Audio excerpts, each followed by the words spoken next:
L-għada li l-qorti laqet il-mandat inibizzjoni ppreżentat mill-MCAST sabiex iwaqqaf numru ta' azzjonijiet industrijali skedati għal ħamis u l-ġimgħa, iċ-Chairman tal-Bord tal-Gvernaturi tal-MCAST, Silvio De Bono, sostna li l-azzjonijiet industrijali li kienu se jitresqu mill-Union tal-Għalliema huma abbużivi, illegali u li jmorru kontra l-ftehim kollettiv attwali. F'konferenza tal-aħbarijiet fl-MCAST, il-President tal-MUT Marco Bonnici qabbel din l-inibizzjoni ma' sarima maħal il-Union u għalli xejn mu se jwaqfu li jwassal il-messaġġ tal-għalliema. U spjega li dawn l-azzjonijiet saru war li it-taħdidiet ilhom għaddejjin għal kważi sena u sa issa għadu ma ntlaħaq l-ebda ftehim.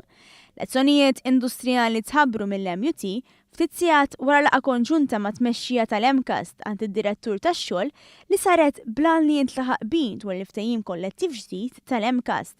Konferenza tal-aħbarijiet separata, is-Sur De Bono spjega li kien sorpriż b'azzjonijiet tal-Union tal-Għalliema għax ġew f'ħin kritiku fejn kien se jiġi ippreżentat pakkett attrajenti ħafna għall-għalliema.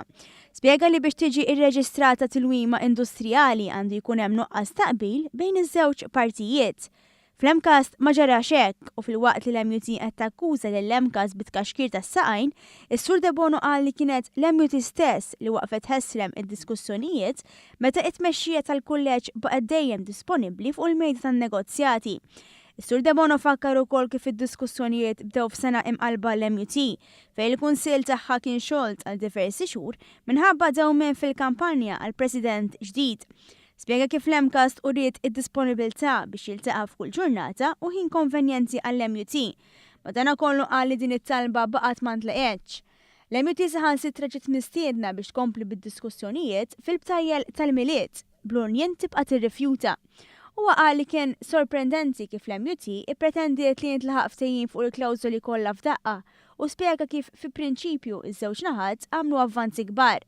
Minkejja ma kienx hemm ftehim aħħari, is-Sur De Bono sostna li bdew jingħalqu klawżola kif inhi il-prassi f'kull ftehim ġdid li jkun qed jinkiteb.